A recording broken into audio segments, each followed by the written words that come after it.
Welcome to Sports Connection. I'm Darrin Joins, Williamson County Schools Athletic Director, and I'm here with my co-host and partner, always cool and calm and collected under fire, Mr. Tate Mathews. Hey. Tate, welcome back. Glad to be here, man. It's May. Hard to believe that, isn't it?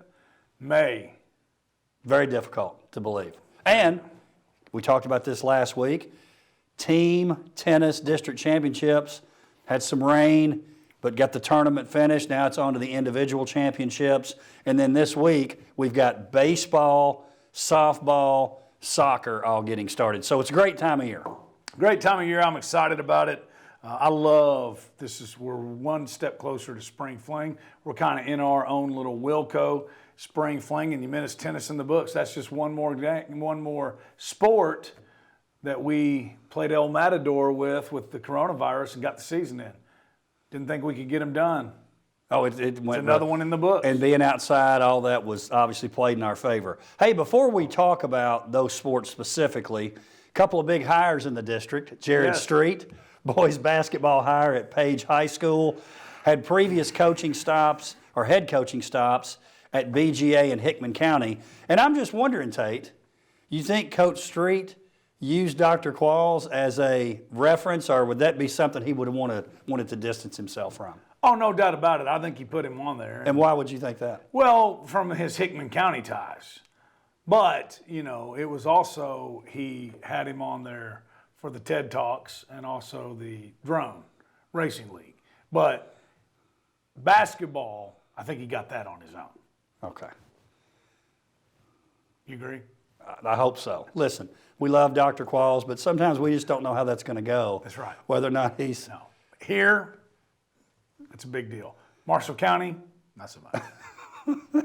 Let's talk Centennial girls basketball. Great hire for them. Coach Bruce Hamilton, who has enjoyed a long and successful career in Alabama. He comes to Centennial with 414 career wins. He spent the last 16 seasons at Austin High School. They went to a state Final Four, multiple regional appearances, and multiple Coach of the Year awards. Great hire for Centennial girls basketball. No doubt. And 11 20-plus win seasons. So I'd say knows how to put a club together, knows how to coach a basketball team, build a program. It's going to be fun. We've always talked about it. It can be done. We just need some consistency. I think he's going to be here for a while. Watch out. Well, and the thing, too, about Coach, if you looked at his resume, he coached boys basketball. He had a couple of stints coaching some other sports and had some success. He's a ball coach, and he's a winner. I like it. So I'm looking for good things there from the Centennial girls basketball team. Let's talk a little baseball. Now, I'm telling you, I'm not making any more statements about baseball because one of the things that we finally got over that I said, hey, it's definitely going to be Summit and Brentwood. And then I also said, well, and it's definitely going to be Independence fourth. What happens? Spring Hill goes out and beats Brentwood, and now Spring Hill has fourth wrapped up. So it's Ravenwood's 1, Brentwood's 2, Summit is 3, Spring Hill's 4, then it goes Indy, Franklin, and there's a tie there, but I think in looking at the tiebreakers, Indy will get 5th, and then Franklin will get 6th. Now, here's the issue, if you ask me, when you talk about the tournament. Summit, who, again, we both have said, watch out in the tournament, they're going to be dealing with, in Game 1, maybe the best pitcher in the league, which is A.J. Russell. Now, maybe what I've looked at's wrong, but I talked to Coach McClary also before the show, and he confirmed what I thought, which would be, based on the tiebreakers that are set up, Franklin would be 6, and then 7 would be Dixon. So if that's the case, that means Franklin will play Summit. Wow, that's a tough first-round game. Yeah, Spring Hill, we didn't give them the credit they were due. That came out of nowhere. It did. It really did. They started off slow, but they've had a couple of good runs, couple of good series, and that win over Brentwood's a huge win for them. So, kudos to Spring Hill, just like Dixon. I love to beat up on Spring Hill and Dixon, so I can't really do it in this case, so congratulations to Spring Hill. The Raiders. That's what a real man would do. Hey. Thank you. Congratulations. Still got the tournament. We'll see you in the tournament. That's right. Don't get ahead of yourself, Spring Hill. Let's wait till the tournament starts. So, do we know which one they're going to? The first round of the games will be at Ravenwood and Brentwood, right? That's right. So what ends up happening is in the first round, Brentwood hosts 2 games, Ravenwood hosts 2, and then after that, it all goes to Ravenwood. Now, the play-in games, the 8-9 still has to play. So that'd be Page, Centennial, and then however that ends up, whoever's 8 will host that, and then they go to that part of the bracket goes to Ravenwood. So yes, 2 games at Ravenwood, 2 games at Brentwood. Once that's over, it all moves to Ravenwood. Ravenwood, yep. Who won the regular season championship? Ravenwood. Oh, okay. Which I believe you, if I'm not mistaken, you called that one Firmly and very early on. You did. I got to give you credit. Coach Bourne. So what are you predicting in the tournament? Obviously, Ravenwood's moving on to the region. Is it hadn't really done your stuff? We don't really want to get into that yet, or you want? No, I'm game. Whatever. What do you got? I think Ravenwood and Brentwood are the 2 best teams. It's clear. You think those will be the 2 representatives? Yep. Ravenwood and Brentwood. Yes. And then obviously, I don't think it's a stretch to say that we both believe that they'll come out okay in the region. I would think so. I think they would play in the region final, and then Region, yes. Sectional, sub-state, whatever we want to call it. it gets a little dicey. It gets a little, yeah. Yeah. So anyway, that's But one of them will go. At correct. least. That's correct. Yep. Oh, I agree. I think maybe both. That'd be awesome. I think maybe both there. Hey, I don't know if you saw this, and we were talking about him last week. Ethan Mcelveen out there at Nolensville, Mr. One Hit in the district tournament, had 4 one-hitters. Well, he still got 4, but he's also got a no-hitter. Defeat Giles County to wrap up the regular season in the district tournament. They win 8-0. Ethan with a no-hitter. That young man, I'm telling you, is getting it done for Nolensville. No doubt about it. He's a dominant performer on the mound, and he's still pretty young. He's going to get bigger, stronger. So I'm excited to see what's in store for him. But yeah, no hitter. Nolensville told you don't let that loss column fool you. They play a lot of bigger schools. He plays a tough non-district schedule. Coach Hudson likes this team. Thinks they got a chance to go very far. Yeah, they definitely have a shot. I expect to see them, again, no pressure. I expect to see them at minimum Final Four. Be awesome. Agreed? Yes. I think they're going to win it. Oh, you went one more. I like when you you're taking it up a notch today. Let's go. I like what you're doing. Hey, let's talk a little softball. Dixon County has it wrapped up, 13-1. Summit is going to finish second, 11-3. But again, it gets a little bit dicey after that, and there's some games to be played this week, so we don't really know how this is going to turn out. But you've got 7 wins for Brentwood and Franklin, 6 wins for Page and Ravenwood. Spring Hill has 5 wins, Indy 4, Centennial 3. So there's a lot yet to be determined even this week before Thursday's 8-9 games. So this is one of those that truly, the last week of the season, still a lot can happen. Without a doubt. And what we thought was going to happen happened. Dixon clearly number 1. Summit, we knew pretty early on. Don't be surprised if they don't end up number 2, and that's what they did. And then that log jam right there, anything can happen. Anything. Big time log jam. And I would say, even though they're in last right now, don't sleep on Centennial. They've got some nice wins. They do. And they're playing at home, potentially, the tournament. In fact, their game this week, they had an 11-inning, 3-hour game. Now, that may not sound, but in softball, if you play a 3-hour game, that's long. That is a marathon game. Usually those are what, hour and a half, hour and 45 minutes. Kaylee Burgett hit a home run in the bottom of the 7th to tie the game. And then Tate, they went back and forth. But this week's gem you're going to like. Starting in the 10th inning, they go to what's called the international tiebreaker. Wow. And what that's done is to speed up the game a little bit, and you put a runner on second base to start the inning. So the inning starts with someone on second because they're thinking, okay, we're going to – it's like the softball equivalent to PKs. The chances are you're going to score if you put somebody on second base. That's strong. Well, I thought so. That's top 3. Oh, gems. it is? Yeah, but don't man. ask me. Don't ask me if like we polled 100 people, how many people do you think are going to get that right? If they're not softball people, I'm going to say maybe 1. Maybe. Somebody might fluke it. Now, Paul Brees, I know, is watching us out there. He'll come up with something, but again, we'll go back to bowling and what happened there with him. So he'll come up with something that sounds like it's correct, but it won't be correct. Correct. Paul, stick to basketball, dodgeball. What's that called, the new thing in P? Can jam? Pickleball, Hey, which we've said, I mean, pickleball's fun. listen, we've probably got some viewers out there, big pickleball people, so. No, I've started playing pickleball. You told me about this. In fact, you told our audience. It's intense. And we talked about how your dad could dominate you in pickleball. Correct. But we like pickleball. The neighbors are out on the screen and porch going, oh my gosh. Well, you know the popularity of it. Getting heated. When you go out to a tennis court now, I was out playing a little bit last week, Tate, and on the court was not only those nets, they just left them on the court, and they've got all the lines, so it's very confusing when you're playing. Kind of and like you've got all those multiple lines. Right. It's kind of now you know how the soccer coaches and the football coaches feel when you build the turf field now and you've got all the lines. It gets a little bit confusing. It gets confused. You got to get used to it. It's like that 3-point line we talked about at the Murphy Center. Very confusing. When there's like 2 or 3 sets, when naturally you shoot behind the furthest set, but that's a mistake because it's maybe 2 back. That's right. From what it should be. Again, talking about softball here. District tournament, the 8-9 game is on Thursday, and then the tournament moves to Centennial after that. A couple things that happened this week, and I know you've got a morsel or a nugget here in just a second, but Brentwood High School, Morgan Salmon, home run number 14 for Morgan. Emily Cockrell hits home run number 8. Indy Cockrell hits home run number 4. So Brentwood, listen, this is like trivia night.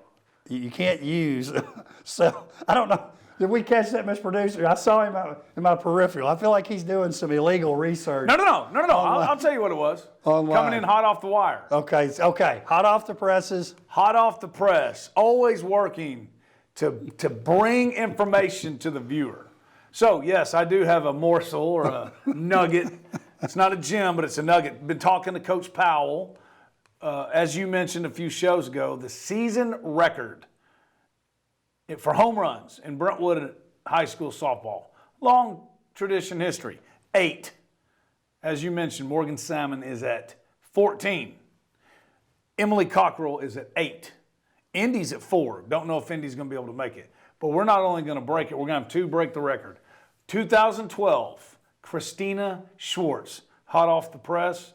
Coach Powell went down and looked on the Wall of Fame and sent a text. That's why I was picking up my phone. I wasn't trying to be rude. But Christina Schwartz, 2012, 8 home runs. We're going to have at least 2. Well, Morgan's already done it.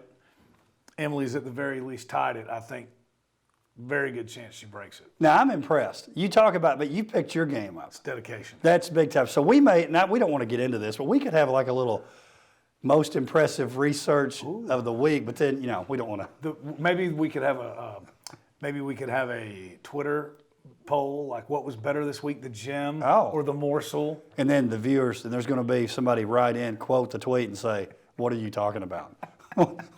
Yeah. Who are these guys? What show? What show? Just telling you. Did I shout out my man, Mr. and Mrs. Forsey? Saw them at Yes, you did. Sportsman's. Yeah, you did. A lot of viewers out there. Man. And we appreciate it, by the way. Without a doubt. Can't wait to talk about The longest standing listen, I've said it many times. We are the Simpsons of WCTV. That's strong. And we owe it all to, who got it started? Mr. Jack Daniels or Mr. Ringstaff? Ringstaff got it started. Yeah. Remember on the 500 show, we had the little clips? We did, that's right. And certainly there was a lot of difference in the personality of Ringstaff and Qualls. And Coach Daniels. If you wanted to, yeah, of course. But I'm just saying that's where it started, and that's... It picked up the energy the day Qualls took over. So did the stress level of Creed. In fact, if I'm not mistaken, we had to change Mr. Producer because it's like, okay, I've had enough of this. He ran nude out of the business. Forget this. So I appreciate that Creed's still here, so I'll take that as a compliment that we're not running him off. But anyway. That's like Bash Brothers. That's Bomb City right there. Oh, it is. It really is. I can't wait to see where she ends up. Morgan. Oh, I mean it. And listen, I think Emily's going to totally shatter it. I saw a stat from them this weekend. They played over at Lebanon High School, and they played a couple of games, and 6 home runs. 6 home runs. Listen, there have been softball games, especially with dominant pitchers, where 2 runs is plenty of room. Right. But when you start scoring like they're scoring, they've had many games scoring double-digit runs. So got to be nervous about playing them. And they are the team that, to me, and I don't mean up and down in a negative way, but I think it has a lot to do with their hitting. They might win 10-4 over a great team. They may lose 7-3 over someone that's sort of at the bottom of the pack. So that hitting does make it interesting, and I'm sure it's probably caused a few gray hairs for Dr. Powell, but it's exciting brand of softball. Yes, it is, especially when the bats are hot. It's kind of like basketball. If you're hitting, if you can shoot, you're hot that night. Doesn't matter if the other team's better, tough to stop. Same thing, those bats, that ball's sailing. Hey, It'll be fun. Now one thing that you'd said, and this may end up, it may not happen, but you had said maybe last week that you thought, hey, look out, Dixon County. If you match up against Ravenwood and Avery Wismer, just look out, you might be doomed. They may not play, but they still could. If they end up playing, then that prediction still hold true. Anytime she's on the mound, you better bring your A game. You've been really, if we go back and look this year, look, I'm not trying to start any controversy, but you've really been pro Ravenwood Raptor this year, I noticed. I think you're pumped up about Coach Hester. You love Coach Hester. You just got this Ravenwood. Back, no doubt about it. He brought G2 Bar. He was the one who brought the G2 Bar. Great to be a Ravenwood Raptor. Coach is an energy guy, energy buzz guy. He's got you pumped. I'm pumped up. But now let's be fair. I said very early on, I think Summit softball is number 2, and they could come out of this thing and win it too. So I'm just trying to get some stuff started. Yeah, I'm pro, but the former executive producer of this show, Dr. Qualls, he was always accused of being a front runner. Well, that's accurate. Summit basketball, that's Franklin basketball. Well, I didn't see him. I don't think that's fair, but whatever. I didn't see him quite as much my first year at Franklin, I noticed. Well, he didn't know you yet. We were also 15 and 11. And there was Grayson Murphy was at Summit, right? Yeah. Or was at Indy? Yeah, well, John Carter? Let me correct that. I saw him when we played Indy and Summit. There you go. Dr. So Qualls, I want to make sure I'm not doing that. Listen, Dr. Qualls, we kid because we care. He's the GOAT. He really is. He's the pioneer, the icon, the main event. By the way, did you watch the A&E biography of the Macho Man Randy Savage last night? I did not. See, last week you were talking, Roddy Piper got the show closed down last week with all the bagpipes in the background. Yes. But this week's was the Macho Man. Which I know you're a fan of. Dig it. Go watch it. Fantastic. Hey, listen, we're going to lose our viewers here. Everybody, there's 2 kind of people in this world. Those that say they're a pro wrestling fan and those that lie and say they're not a pro wrestling fan. Everybody likes pro wrestling. You saw the coach. It was the football coach and the God, SWAC, he was terrible. That was terrible. Yeah. Brutal. He was trying to do a Ric Flair imitation. It was not only was it bad, it was misquoted. It was terrible. I mean, congrats to the coach for winning, but my gosh. Stay in your lane. Stay in your lane, coach. Hey, let's talk a little soccer. We had soccer starting this week. Now, this surprised me a little bit. These will be played at the higher seed on Friday of this week. Ravenwood, number 4, versus Indy, number 5. The winner gets Brentwood. I was surprised that Ravenwood slid down to 4. Because when the year started, we were thinking, okay, it's Brentwood, Ravenwood, Franklin for number 1. But give Centennial credit. Yeah. Centennial slipped into number 3. They'll take on Summit, number 6. That winner gets Franklin, number 2. Now, something I did not mention earlier, but we'll mention here in just a bit. You talked about those 2 teams moving on. You realize in tennis, it's 1 team that moves on. Did you know that? I did not. 1 team that moves on, not 2. So when you talk about 4 teams in basketball, and then you talk about 2 teams, well, tennis can step up and go, how about 1 team? You got to win the district to move on. So going to be tough in soccer. Again, we know that Brentwood's moving on, Correct. just like baseball. But we'll see who number 2 is. Any thoughts about how soccer's going to go? I think it's wide open. I think they're. I don't. Oh, I think they're clearly the best 2. Brentwood and Franklin. Yeah. You know, if I'm Franklin though, and I look up, and really Ravenwood too, or Brentwood too, you're playing your rival, no question. Right. Battle of the Wood, whichever one you want, and then Battle of Franklin, and that's who you have to beat. I think in a lot of ways that benefits the underdog. I think it is time for a poll on the Battle of the Wood thing. The viewers must speak. Okay. Woods, which is it? But I would like, I'm making and I some know notes. it's probably now is not the time, but I would like the time to make my case, okay? There is one city of Brentwood, just one. There are 2 schools that happen to be in Brentwood and Ravenwood.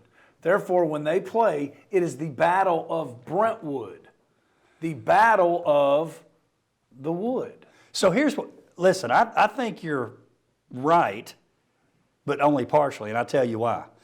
I think that could have been the way it started, and I think Ravenwood might have looked up and said, Battle of Brentwood, we're Ravenwood. Even though they're in the city. Right. But it's like I was telling you before when I was at Beach. My principal there, Mr. Cardwell, tried to get the city name changed to Shackle Island because that's what that community's called. They didn't want to, it was like Hendersonville. That's serious stuff up there. We don't want to be considered Hendersonville. So I got a feeling when they vote, everybody's going to vote the Ravenwood people going, no, it's Wood because of... If I lose, I'll change. But that doesn't mean you're wrong, actually, because it still could have started as I think it did. I think it did. Jack Daniels, I think, is the guy, but the chance of Coach Daniels remembering what he meant, what are the chances? He can tell you when the happy hour for chicken wings at Jonathan started, but he will not be able to tell you which way it was, nor does he care. We love Coach Daniels. Well, Matt Davenport, my buddy, he is a huge Coach Daniels fan. He's a man. I've always said this. I don't think Coach Crawford wins the state championship if he doesn't follow Jack Daniels. But I also don't think Brentwood wins it if Coach Daniels was the perfect guy at the perfect time. I mean, think about that. You got a guy, Bill Whittemore at quarterback, who's there. Who could sling it a little bit. He was the perfect guy for that offense. You bring in Coach Daniels. I think they had gone 1-9, 0-10 the year before, and he's got Bill Whittemore, and he turns it loose to him. Man, back then, not a whole lot of people were doing that. Perfect guy at the perfect time. Coach Crawford was the perfect guy at the perfect time to follow him, and that program just meteoric rise after he got there. Well, and speaking of next level, I like to talk about next level, the folks that are playing beyond WCS. Think about this. Coach Whittemore, when he was at Kansas, they played in the Orange Bowl. Yeah, that's right. Let's think about that. Kansas, I don't think people even know they have a football team. When I'll get on my, college coaches have gotten away from being evaluators of talent. Think about that. That guy started out at UT Martin. And the guy there, I'm not going to name his name, had him running the split back veer. If you don't know what that is, Google it. Okay? Not for a guy that throws, is what you're telling me. That's like putting Baker Mayfield in the split back veer. Here you go, buddy. And ends up leaving there, goes to JUCO in Kansas. Mangino was with Bob Stoops at Oklahoma, and he gets the Kansas job, and his offensive line coach brings him in a tape to look at this tackle. And Mangino's watching the film, and he says, I don't care about the tackle. Who is this quarterback? That's how they got him. Ends up being Big 12 newcomer of the year. Great Big story. 12, taking him to the Orange Bowl. Great story. Yep. Tate, let's talk about something you're familiar with. And the thing I like about, when you're talking about Middle Tennessee athletic history, no one I would put in front of you. Thank you. So let's talk a little bit about the Great 8 Invitational at Harpeth Hall. You always know about these events and where they came from, the history of. Yeah. In fact, you watched a little bit last week. I did. It's a great event. I love it. I was thinking about this for the show. I would kind of equate this to kind of like what we talked about, the Father Ryan Invitational in wrestling. It's not the big one. It's not the state championship. But it's like a badge of honor. You win your weight class at the Father Ryan Invitational, you're a dude, right? Same thing. The grade 8, what they started this about 10 years ago. It's usually traditionally held at Vanderbilt. Could not have it this year because of the pandemic and the restrictions in Nashville and also Vanderbilt. But they held it at Harpeth Hall. Harpeth Hall is a great place to watch a meet. Here's what they do. They take the top 8 times, the top 8 jumps, the top 8 throws in each event in the mid-state, and you're invited to the grade 8. It's public, private, it's single A, triple A, everybody mixed together. So you come out of there And with it's a not win. team, it's just individual. It's individual. It's individual events. No team title. Now, I'm sure a lot of those coaches are keeping up with if there was, but it's awesome. You can go out and see a relay and see Pearl Cone, Brentwood Academy, and Brentwood High in it with Franklin and, very cool. Franklin County was there. Green Hill was there. It's a great event. Of course, we performed very, very well. And I tell you what, man, it was really neat to see, and I know you're going to get to it, the 1600, the 3200 on the girls' side. Wow. Well, and Wilco dominated that. Lee Walters of Page wins the 1600. It was the best time in the state this year. Yep. So great job by Lee. Caitlin Vanderkolk, we keep saying her name. She wins the 3200 from Brentwood. Brentwood girls also win the 4x1, the 4x4 relay, triple jump. Holland Powers of Brentwood wins. So kind of goes back to our early prediction. And not that we were like, these great I think that one's predictors done. of things, Right. But Brentwood girls track, when you win 1, 2, 3, 4 events at the grade 8, you probably have a shot. That's right. And remember, this is D1 and D2. It's everybody. Hey, 2 things on that. One, the 4x1 and the 4x400 Brentwood, flawless, seamless, man. That was fun to watch. All of them there, really. But those handoffs, it really is a thing of beauty. And then, have you ever watched a triple jump? Yes, it's different, It's exciting. It's different. It's exciting. And man, go watch Holland Powers triple jump. It's impressive. It is impressive. Hey, and in the Gabriel Robinson of Ravenwood won the 800. In the high jump, James Patrick of Franklin, he was also second in the 110. I thought that was a pretty cool crossover. Holland is a jumper and a hurdler, so obviously there's something that marries up there. And Patrick Lama got second in the 300. So came up a little bit short, but we got second, both of them from Franklin, in the hurdles on the boys' side. Great event, man. It's fun. Great event and great showing again by our teams. Let's finish off this week talking a little tennis on the girls' side. And they had a little rain last week, but they got it in. When we got to the semifinals, Franklin's girls, the number 2 seed, defeated Summit, the number 3 seed, 5-1. Then there was a little bit of an upset. Brentwood came in as number 4. They beat undefeated Ravenwood, who was number 1. They win 5-4. So you lose in the semifinals, it's over. In fact, if you lose in the finals, it's over. So Franklin gets a little bit of a gift. Not that Brentwood's not good, because they obviously are. They beat Ravenwood. Right. They beat them. Franklin defeats Brentwood 5-2 in the final, so they are the district champions. So congratulations to Coach Matt Lachetta and Franklin. Then on the boys' side in the semis, Brentwood and Ravenwood came in as 1 and 2 seeds in the semis. They both get 5-0 wins over Franklin and Centennial. And then Ravenwood in the final defeats Brentwood 5-0, which is saying something. Because you're talking about, listen, if you go back and look. Wait a second. We got. Oh no, we don't do Wilco on Wilco crime here. But you know where I was headed with that. The prop is there, but hey. So here, this is something. I was talking to Coach Bud Robinson out at Brentwood, and he reminded me in 2019. Not long ago. Last time we had a tournament, right? At the state tournament, they won the boys' team, the girls' team, the boys' individual singles, the girls' individual singles, the girls' doubles, and they were runner-up in the boys' doubles. They won 5 out of 6. So they're not going to be able to win the teams, either one of them. My point is this. If you're Franklin girls and you're Ravenwood boys, you've got a shot to be state champion now that you got through the district. No doubt about it. So Coach Bates there at Ravenwood did a nice job. Again, congratulations to him and his team. Yeah. Director Cup points, it's big.